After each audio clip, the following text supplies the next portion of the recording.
Aujourd'hui, je vous assure le cours sur la fièvre typhoïde. Tout d'abord, on a des objectifs à atteindre. On va voir par la suite si on va les atteindre ou pas. Et puis, comme introduction, c'est quoi la fièvre typhoïde? Il faut savoir que c'est une toxi-infection, c'est-à-dire ce n'est pas une simple infection. Il y a la composition toxinique. Les toxines. Elle est due à quoi? Elle est due à Salmonella enterica. Enterica, je le souligne en vert.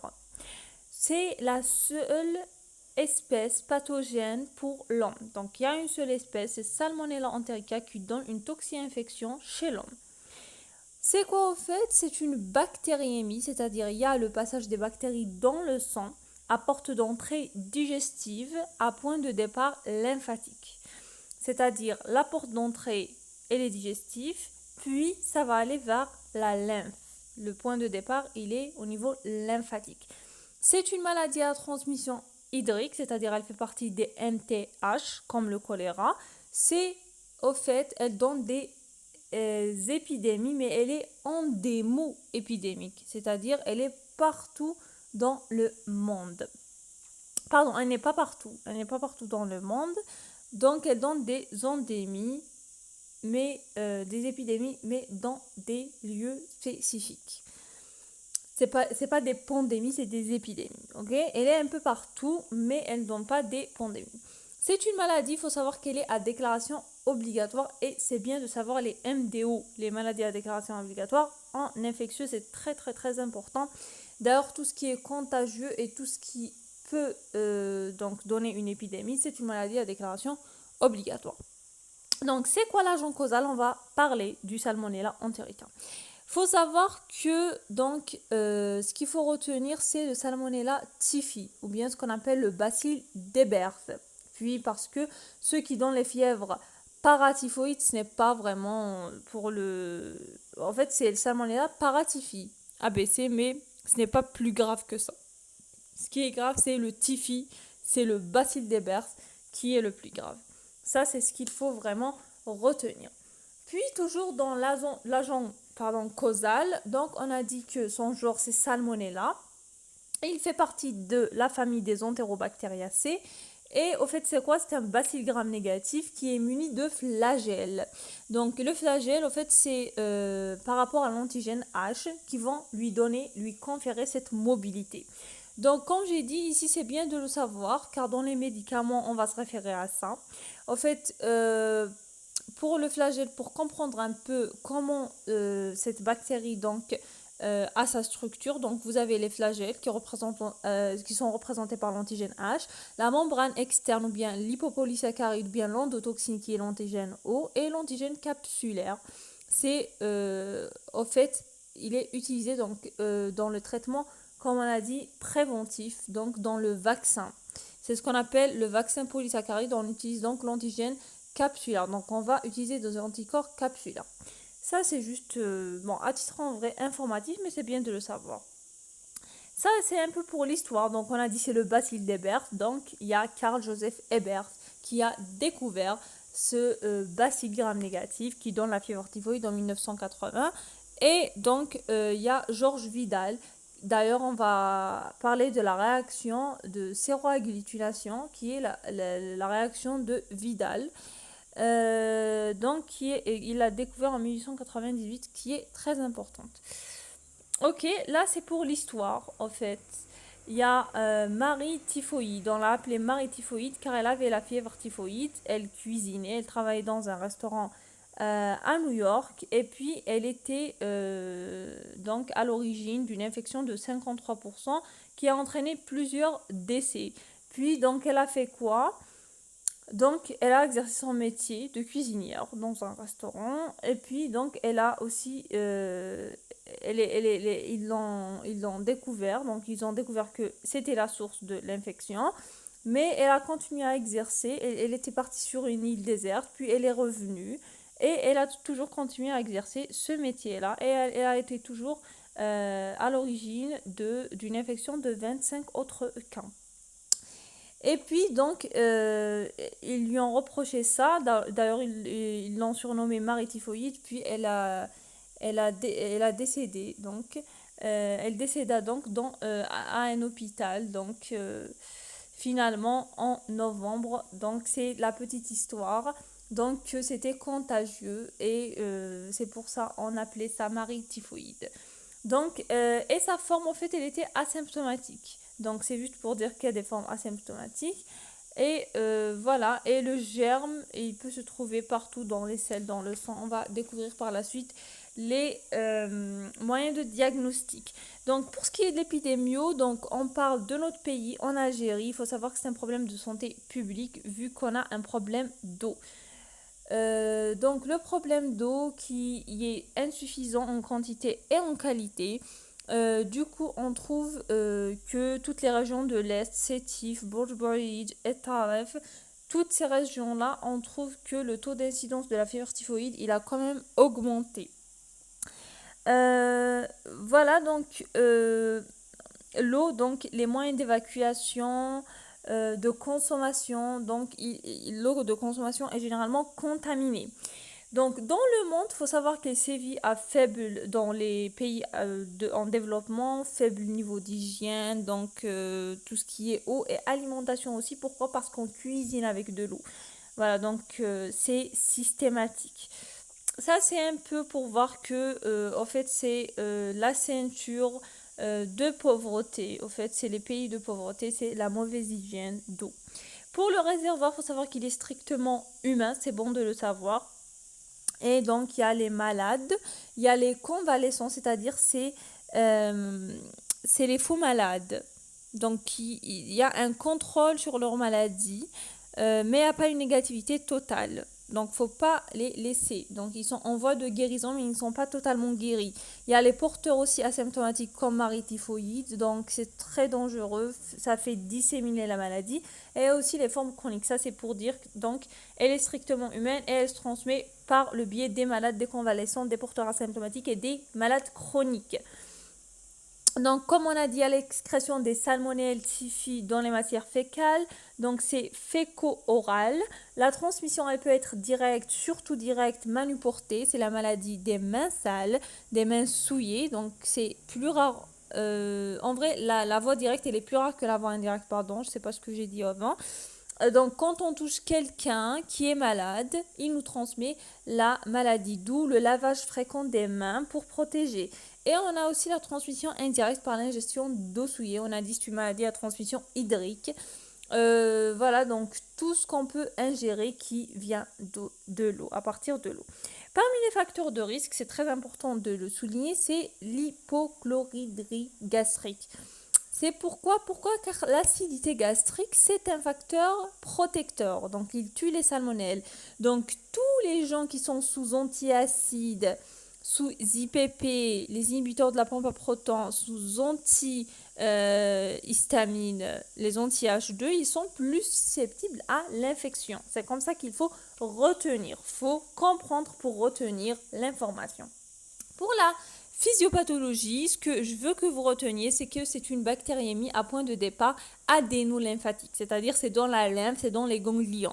Donc premièrement, il y a l'absorption orale. Donc les bactéries, elles vont franchir sans effraction, c'est bon de savoir, les cellules M des entérocytes, car on a dit que le point de départ, il était digestif. C'est pas le point de départ, il est adénolymphatique, mais la porte d'entrée, elle est digestive. Donc c'est les entérocytes qui vont être concernés. Donc il y a l'afflux des macrophages qui vont internaliser, sans détruire. Puis ensuite, il y aura la dissémination par la voie lymphatique, comme on a dit, vers la circulation sanguine. C'est la phase d'invasion. Donc, de la lymphe, on va passer vers le sang. C'est la bactériémie, c'est la phase d'invasion. Donc, là, l'immunité ne va pas rester là à voir tout ça. On va acquérir une immunité cellulaire. C'est les cellules LT qui vont venir, qui vont lyser les bactéries. Donc, quand on va lyser les bactéries, qu'est-ce qu'il va y avoir? On a dit, c'est une toxi-infection. Donc, il y aura l'endotoxine qui va se libérer, qui a un rôle essentiel dans les atteintes des viscères, donc particulièrement tout ce qui est digestif, donc et cardiaque et cérébral. Donc, surtout l'appareil digestif, l'appareil cardiaque et l'appareil cérébral, le cerveau. Là, c'est la phase d'état et des complications quand il y aura la libération de l'endotoxine. Donc là, il y a un schéma qui résume le tout. Donc, vous avez, comme on a dit, ingestion dans les intestins, puis dans les ganglions, puis passage vers le sang, c'est la bactériémie, la liste des bactéries. Donc, il y a d'un côté la dissémination dans le sang, c'est-à-dire c'est tout ce qui est bactériémique, voilà, lié à la bactérie, et à tout ce qui est lié à la toxine. Toxinique, c'est la liste des bactéries, la liste des bactéries, la libération des endotoxines, donc ce qui donne les signes neurologiques, cardiaques et digestifs, comme on avait dit. Donc, ce n'est pas toutes les bactéries qui seront détruites, bien sûr, qui vont être lysées. C'est pas tout en même temps. Il y a une partie qui est détruite, qui va donner l'endotoxine, qui va donner tout ce qui est bactériémique, comme on a dit, et une autre partie qui se dépose au niveau des organes, c'est-à-dire c'est la bactérie qui va se déposer au niveau des organes et qui va donner des atteintes des organes. Donc tout ce qui est endotoxinique, c'est toxinique, et il y a ce qui est bactériémique qui va se disséminer dans le sang, qui va donc, comme on a dit, une partie sera détruite. Ok, je résume. Donc, c'est l'endotoxine, la libération. Et il y a la partie qui se dépose au niveau des organes, la bactérie en elle-même. Donc, pour la clinique, il y a la forme commune. Là, c'est très important. Il faut très bien retenir ça. Il y a la forme commune. Donc, on a une période d'incubation. On a une période d'invasion. Donc, comme c'est le cas dans toutes les maladies en infectieux. Donc, l'invasion, c'est la phase de début. C'est le premier septénaire. C'est la première semaine. Il faut savoir que le début, il est insidieux. Il est lent. Il est progressif. C'est ce qu'il faut savoir. Donc, pourquoi? Car le point de départ, il est lymphatique. C'est pour ça. Donc, ici, la fièvre d'ascension, elle est progressive, comme on a dit. Il y a l'atteinte de 39-40 dans la phase d'état. Ici, elle est progressive. Donc, la fièvre, ici, elle n'est pas en plateau, elle est en marche d'escalier. C'est très important, c'est très particulier. C'est caractéristique de la fièvre typhoïde, la marche en escalier, la marche d'escalier. Donc, le pouls, il ne s'accélère pas. Parmi les maladies où on a la dissociation pouls-température, c'est la fièvre typhoïde. Donc, le pouls ne s'accélère pas autant que le voudrait la température. Donc, à la phase d'invasion, on a une dissociation pouls-température.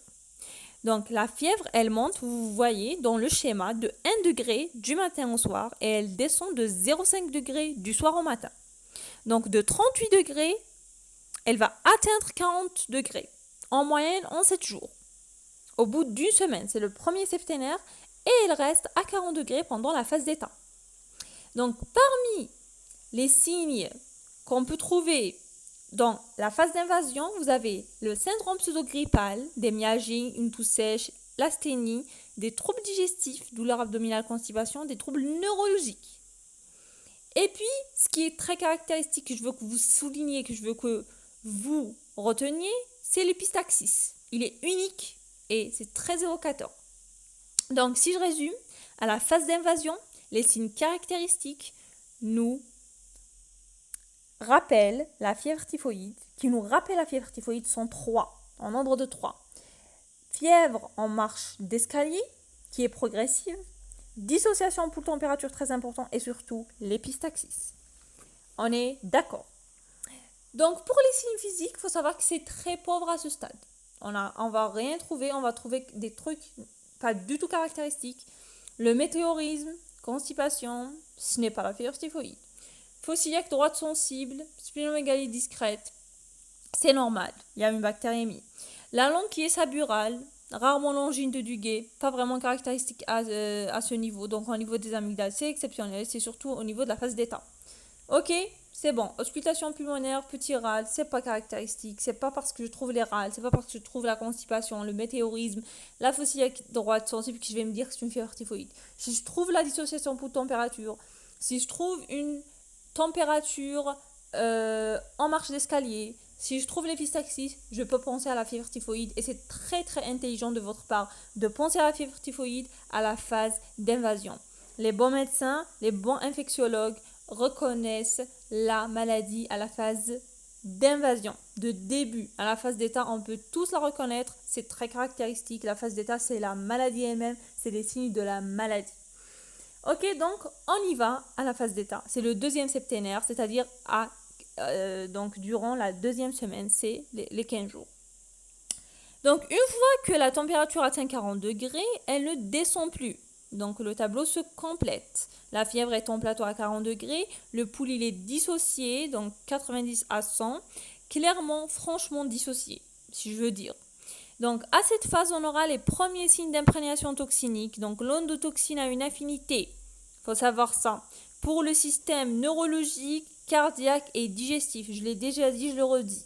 Donc on aura quoi? Donc on aura une clinique qui est liée à la toxine de la fièvre typhoïde. Ça, faut le retenir que c'est lié à la toxine.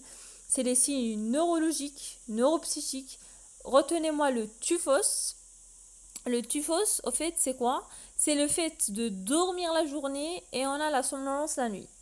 Mais il n'est pas du tout agité. Donc c'est une diurne en contrastant avec une insomnie nocturne, c'est le tuphos, mais il n'est pas du tout agité le malade, c'est très doux.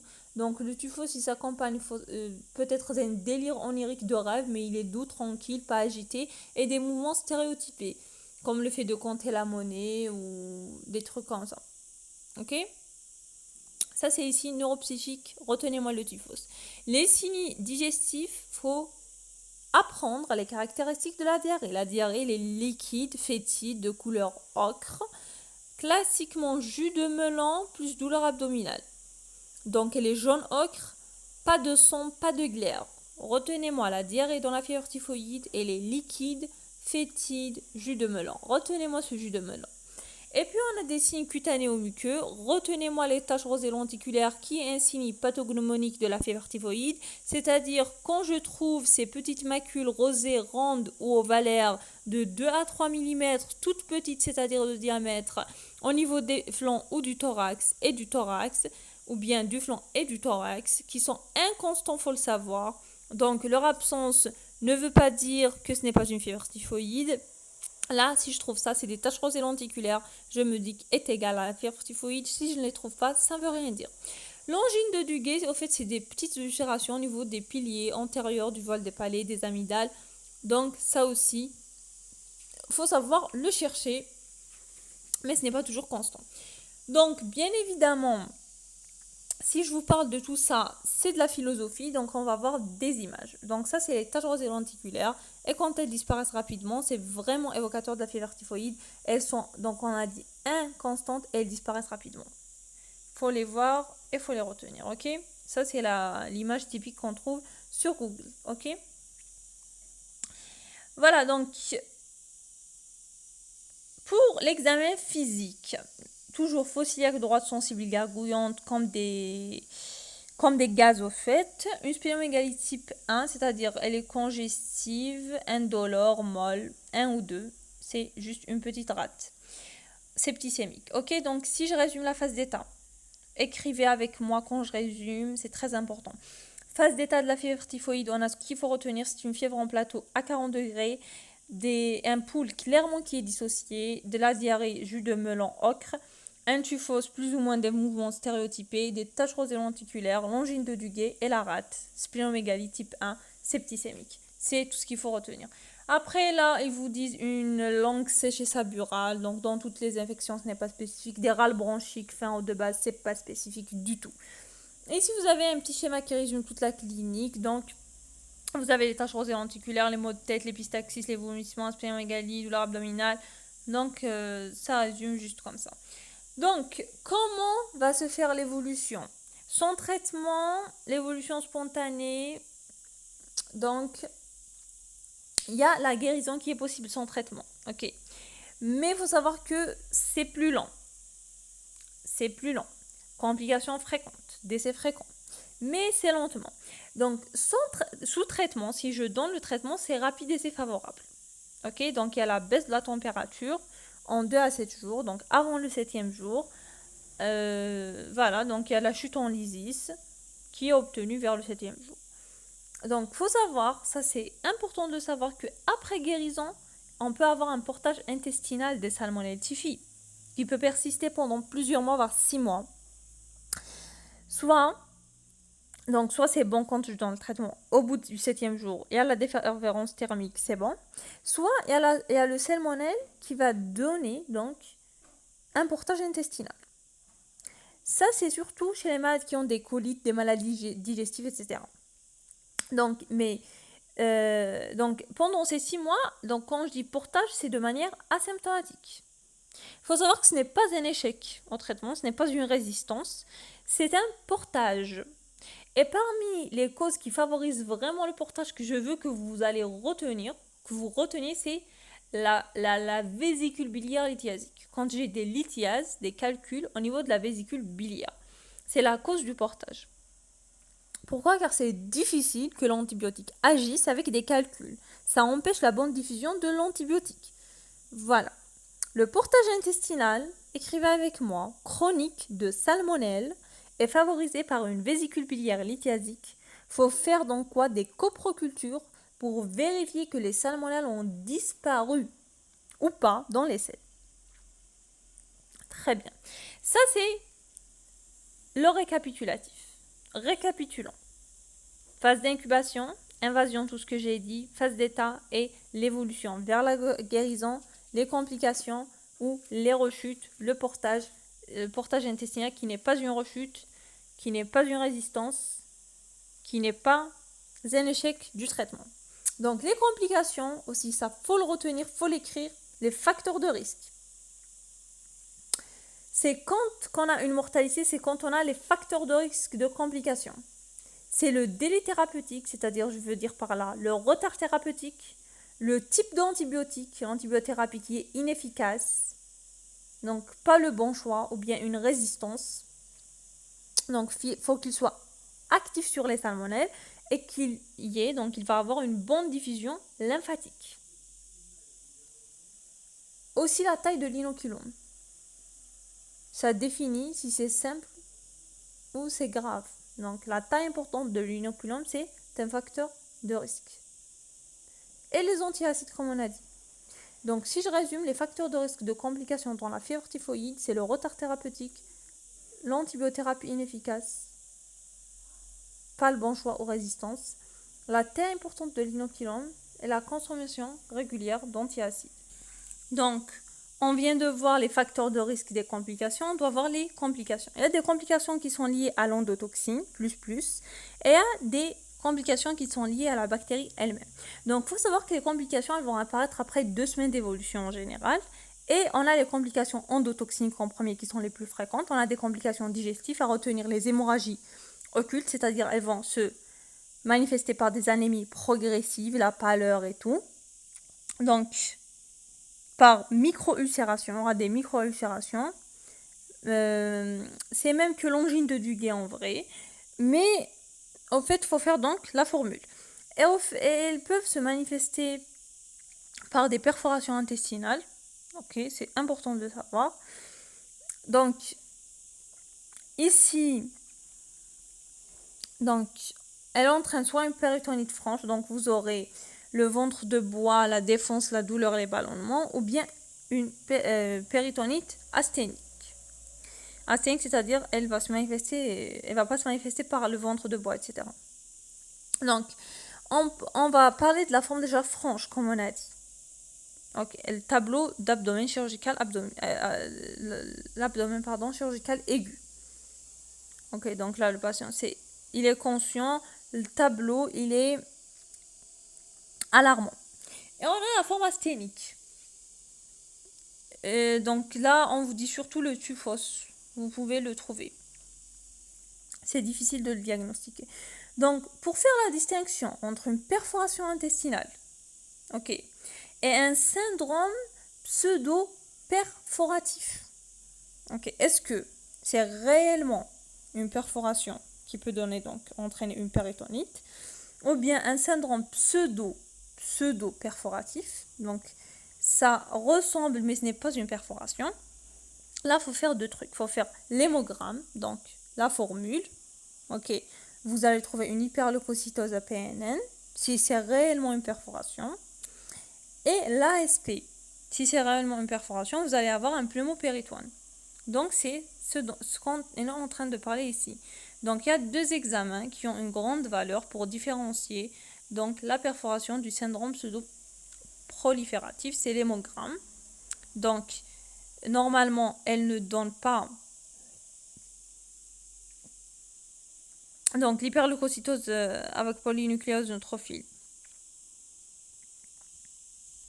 Normalement, la fièvre typhoïde, elle ne donne pas une hyperleucocytose. Donc là, s'il y a l'hyperleucocytose à l'hémogramme, c'est qu'il y a un problème. C'est qu'il y a une perforation. Et l'ASP, le pneumopéritoine, c'est caractéristique. Voilà, vous avez l'image. Donc, pour les complications aussi, toujours liées à l'endotoxine, après les complications digestives, dont il faut retenir l'hémorragie occulte et les perforations, et comment distinguer les perforations et le syndrome pseudoprolifératif en faisant 2 examens, l'hémogramme, hyperleucocytose et ASP, pneumopéritoine. Vous avez les complications cardiovasculaires. Devant toute fièvre typhoïde, il faut faire un ECG systématique. Écrivez cette phrase. Devant toute fièvre typhoïde, il faut faire un ECG systématique. Pourquoi? Parce que la clinique, elle est latente. Ok. Et les troubles ECG, ils sont avant la clinique. Donc, il faut faire l'ECG. Vous avez la tachycardie, la dyspnée et tout. C'est patent. L'ECG, vous allez donc avoir les signes qui sont patent et la tachycardie et la dyspnée, c'est latent. Voilà. Donc la myocardite, il faut savoir qu'une myocardite typique, elle peut être complètement silencieuse. Ça peut donner une insuffisance cardiaque, un choc cardiogénique dans les cas les plus graves selon les facteurs de risque. Donc, il faut faire un ECG. Ok, l'ECG, c'est systématique devant une fièvre typhoïde. Les complications neurologiques, donc, elles sont dominées par quoi? Ce qu'il faut retenir, la cérébellite. C'est la complication neurologique la plus fréquente dans la fièvre typhoïde et son pronostic, il est le plus souvent favorable. Ok. Donc, surtout la cérébellite. Et les méningites aussi, ne retenez pas ça. Retenez la cérébellite. C'est plus fréquent et c'est bénin. Généralement, le pronostic, il est favorable. Autre complication rare, c'est selon la localisation viscérale secondaire à la bactériémie. Donc là, tout ce qui est lié à la bactérie. Par exemple, la cholécystite, la vésicule biliaire infectée quand elle est contaminée. Donc, on va faire la cholécystectomie. Ostéite si c'est au niveau de l'os. Abcès splénique si c'est au niveau de la rate. Donc toutes les localisations sont possibles à partir du moment où la bactérie passe dans le sang. Donc là c'est le schéma pour les complications de la fièvre typhoïde, toxique et bactériémique. Donc tout ce qui est lié à la toxine elle-même, c'est la cérébellite qu'il faut retenir. Ok, encéphalite, écrivez cérébellite. Cérébellite au fait c'est quoi? It, c'est l'inflammation. Cérébellite, c'est l'inflammation du cervelet. Donc ça va se manifester par des troubles de l'équilibre, de la coordination, etc. Myocardite, faire le CG.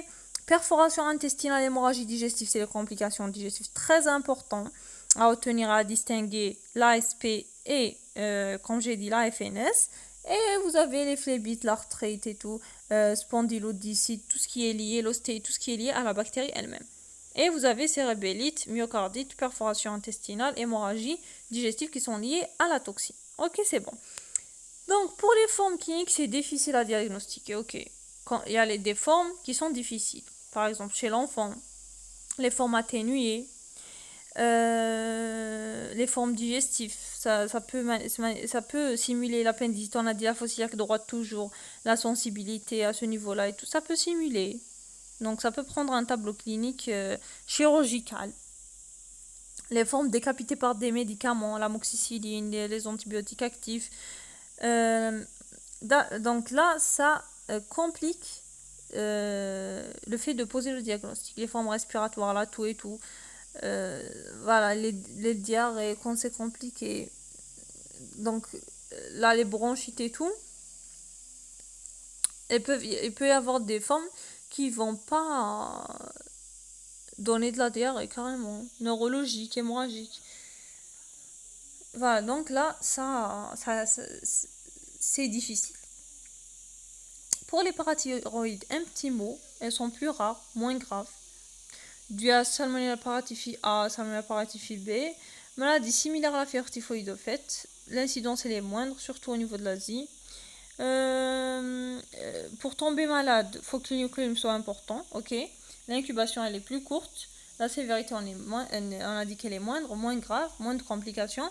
De toute façon, le diagnostic et le traitement est le même avec la fièvre typhoïde. Donc même si vous ne savez pas que c'est une paratyphoïde, vous donnez le même traitement, c'est facile. Donc il n'y aura aucun problème. Pour le diagnostic positif, il est clinique, c'est important de le savoir. Donc, à la phase d'invasion, une fièvre non expliquée, supérieure à une semaine, surtout si elle est en marche d'escalier, surtout s'il y a une fièvre qui est dissociée du pouls. Donc là, je pense à la fièvre typhoïde. À la phase d'état, une fièvre en plateau à partir de la 2e semaine, toujours avec pouls dissocié. Dans les 2 phases, invasion ou état, le pouls est dissocié. Il y a la sensibilité abdominale. Le typhos et les taches rosées lenticulaires sont les signes cardinaux, capitaux de la fièvre typhoïde. Le diagnostic paraclinique, donc pas d'hyperleucocytose dans la fièvre typhoïde, on a dit. S'il y a l'hyperleucocytose, je pense à une perforation. Certains examens complémentaires ont une valeur d'orientation, c'est la leuconotrapénie, la thrombopénie. Et dans les meilleurs cas, on a la normoleucocytose, donc il n'y a rien. Mais il faut savoir que pour l'hyperleucocytose, on peut la trouver chez l'enfant, on a dit en cas de perforation. Donc chez l'enfant, ce qui va nous faire la différence, c'est la ASP. On va trouver rien, on va juste trouver hyperleucocytose, pas de pneumoperfusion, donc c'est pas une perforation, c'est au fait une fièvre typhoïde. Très bien, VS normal peut accélérer et ALA, TLDH. Le bilan hépatique, c'est modérément élevé. Donc, bilan hépatique important. Car il y a une atteinte hépatique liée à la bactérie. Très bien. Toujours dans le diagnostic positif, il faut savoir que l'examen de certitude, c'est les hémocultures. Les hémocultures, c'est l'examen capital dans la fièvre typhoïde. Hémoculture plus. Surtout lors de la première semaine et avant toute antibiothérapie. Donc, après la première semaine, ils vont se cacher dans les organes. Ok, il y a la dissémination. Donc, pour la coproculture, elle est positive de façon inconstante et tardive. Donc, la coproculture, c'est les salmonelles dans le sel. Recherche de bactéries dans le sel. Donc, là, puisqu'on a dit elle est inconstante et tardive, la valeur diagnostique de la coproculture est faible. Car il y a des porteurs de salmonelle qui sont pas malades, ils peuvent faire de la fièvre, donc pour d'autres bactéries, par exemple. Donc c'est faible, ça nous aide pas. Mais c'est quand qu'elle est utile cette coproculture? Elle est utile pour la détection des porteurs chroniques à la fin du traitement. On va faire l'hémoculture à la phase d'invasion, ok. Pour le diagnostic plus de certitude, et la coproculture c'est après le traitement pour détecter les porteurs chroniques. Donc, si je résume tout ce que j'ai dit, d'abord, on va continuer après, je résume. Pour la sérologie de Vidal et Félix, elle n'est pas recommandée. C'est tout ce que je veux que vous reteniez. Elle n'est pas recommandée, elle est peu contributive, elle doit être abandonnée. Ok? Pourquoi? En fait, parce que elle nous donne des faux négatifs. Elle peut être positive, ok, elle peut être positive dans le paludisme, dans les salmonelles lentifie, yersiniose, typhus, donc tout ça. Tout ça, elle peut être positif. Donc, c'est pas important, faut pas le retenir. Il faut juste retenir qu'elle est peu contributive. Je vais pas la faire pour faire mon diagnostic positif, ok. Ok, donc si je résume, le diagnostic positif de la fièvre typhoïde repose sur 1. La clinique, 2. La biologie, donc pas d'hyperleucocytose, pas de réaction inflammatoire, ok. Et on a donc 3, c'est l'hémoculture, très important, en majuscule. Hémoculture, certitude, est égale certitude à la phase d'invasion. Premier septénaire, deuxième septénaire, c'est bon. Ils vont aller se cacher dans les organes, c'est pas... Bon, les hémocultures, c'est bien de les faire à n'importe quel moment. Mais la certitude, c'est à la phase d'invasion en premier septénaire. Sinon, ça ne va pas vous donner la certitude. Et il faut savoir que la sérologie de Vidal et Félix est peu contributive, ok, et que la coproculture trouve sa place dans la détection, la surveillance, c'est-à-dire des porteurs, des patients chroniques. Et la coproculture se fait à la recherche des porteurs chroniques. Très très bien. Pour le diagnostic différentiel, toutes les maladies qui ont une composante bactériémique. Et pour le traitement, bien sûr, c'est l'antibiothérapie qui doit être active sur les salmonelles, qui doivent avoir une bonne diffusion lymphatique intracellulaire, une bonne élimination biliaire importante. Donc, s'il y a vésicule biliaire lithiasique, ça ne va pas bien s'éliminer. Et donc, la voie orale est utilisée à chaque fois que c'est possible, bien sûr. C'est mieux que l'antibiothérapie suit le même chemin que la bactérie qui est digestif. Donc, la voie orale, elle est privilégiée. Et dans les formes sévères, on va donner l'intraveineuse. S'il y a l'hypotension, s'il y a l'évolution, je donne l'IV, la voie intraveineuse. Donc, je continue. Donc, qu'est-ce qu'on va donner? Au fait, dans la fièvre typhoïde, on va parler d'antibiotiques classiques et de nouveaux antibiotiques. Donc, les antibiotiques classiques, retenez les phénicolés, cortimoxazole,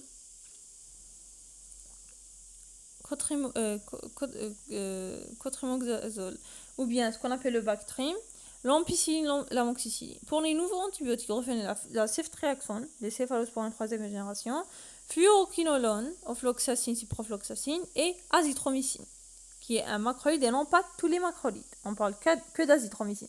C'est-à-dire l'érythromycine, je vais pas la donner, ok. C'est l'azithromycine. Donc, ce qu'il faut retenir, que les nouveaux antibiotiques, ils permettent d'une part d'écourter la durée, comme vous voyez, donc 7 jours, non pas 15 jours. Ça, c'est le premier truc pourquoi on va privilégier les nouveaux antibiotiques, et aussi de réduire le risque de portage chronique. C'est ce qu'il faut retenir. Donc, je redis ma phrase. Les nouveaux antibiotiques permettent d'une part d'écourter la durée du traitement, 1, et de réduire le risque du portage chronique, 2. Donc, les traitements associés qu'on peut donner, c'est les corticoïdes quand on a un typhus important, quand on a des convulsions, un coma, des complications cardiaques. C'est le prednisone, 1 mg par kilo jour, pendant une courte durée. Donc, juste le temps que les signes toxiniques disparaissent. La transfusion sanguine, si on a une hémorragie. La chirurgie, si on a une perforation, c'est clair. Donc, pour la surveillance, la clinique, si elle est constante, ok. Ici, juste soulignez-moi.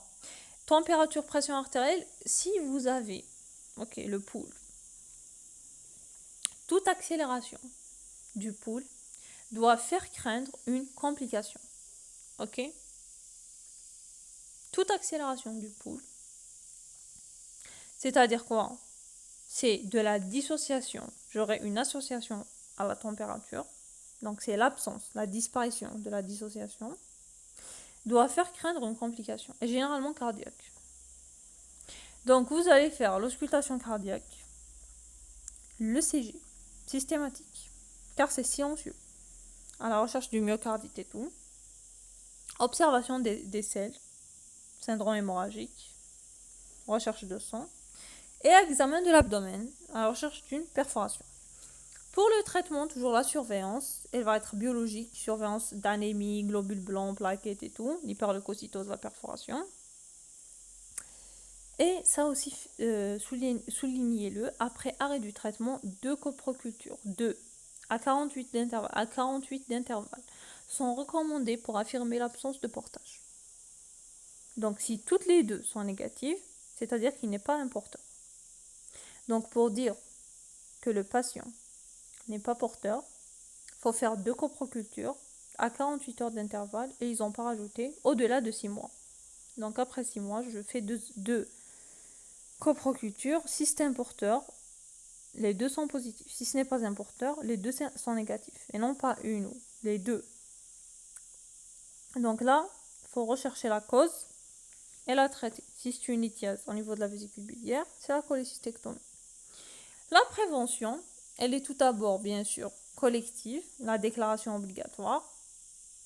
Les restaurations aussi collectives, il faut faire des coprocultures régulières aux gens qui travaillent en restauration. L'hygiène des mains, très important. L'éducation sanitaire. L'eau, faut le traiter. Et aussi, on a une prévention individuelle. Donc, s'abstenir de boire de l'eau infectée, etc. La vaccination, il faut savoir qu'elle n'existe pas en Algérie, mais elle existe, comme on a dit, par rapport aux antigènes. L'antigène capsulaire, on l'a dit en premier lieu. L'indication, c'est surtout en cas d'épidémie. La prévention, donc, faut savoir qu'on a un problème. C'est le problème des porteurs chroniques. Donc, au-delà de 6 mois, on a dit on fait 2 coprocultures, ok, à 48 heures d'intervalle. Si elles sont toutes les 2 positifs, donc, faut savoir que on a un porteur chronique. Donc ça peut être à l'origine d'épidémies. Il peut tuer les sujets à risque immunodéprimé. Ok, on a dit les facteurs de risque, il y en a 4. Ceux qui sont sous antiacides et tout. Donc, il peut les tuer. Donc, il faut les éradiquer. Donc, si on trouve un porteur chronique après avoir fait les coprocultures, on donne l'antibiothérapie prolongée pendant 4 semaines. Surtout pour les sujets âgés. Ils ne peuvent pas supporter une chirurgie. Donc, on ne change pas au fait d'antibiotiques. C'est pas un échec qu'on a dit. Donc, on ne va pas changer d'antibiotiques. On va continuer pendant 4 semaines. Et si c'est un sujet jeune et tout, on trouve qu'il a une lithiase à l'écho, on fait la cholécystectomie s'il y a une lithiase. Ok? Il faut savoir qu'il reste contagieux tous les 6 mois. Donc, où il porte le salmonelle. Donc, il faut qu'il se fait un lavage des mains, faire les préventions. Ok, la propreté. Voilà, il faut des règles d'hygiène. Donc, ça c'est juste pour dire que les catastrophes naturelles, ils peuvent accroître le risque d'épidémie de la fièvre typhoïde, surtout la sécheresse, les inondations et tout. C'est par rapport à l'eau. Donc là, on va voir ce qu'on a atteint nos objectifs. Je tiens à préciser que la diapo ne m'appartient pas, c'est la diapo de ma prof. Donc, est-ce qu'on a atteint les objectifs? On a défini la fièvre typhoïde, oui. On a identifié la situation épidémiologique en Algérie, oui. On a de l'eau infectée. Est-ce qu'on a décrit l'agent causal, les modes de transmission, les mécanismes physiopathologiques, oui. Voie lymphatique, porte d'entrée, digestive, il y a la bactériémie, il y a ce qui est lié à la toxine, tout ce qui est neurologique, digestif, cardiaque, et ce qui est lié à la bactérie, quand elle se dépose au niveau de l'os, c'est l'ostéite, etc. Est-ce qu'on a diagnostiqué? Oui, c'est les hémocultures au niveau lors du premier septénaire, la clinique, et on a dit coproculture pour le portage chronique. Ça, ce n'est pas le diagnostic, c'est pour le portage chronique. L'hémoculture, c'est ce qu'il faut retenir. Et préciser les complications aussi, on a précisé. La perforation, on a dit la myocardite. On a décrit les moyens de prévention individuels et collectifs. Ok? Il faut traiter les sources d'eau et il faut se laver les mains. Car il y a les porteurs asymptomatiques comme Marie typhoïde. Voilà, et je vous remercie.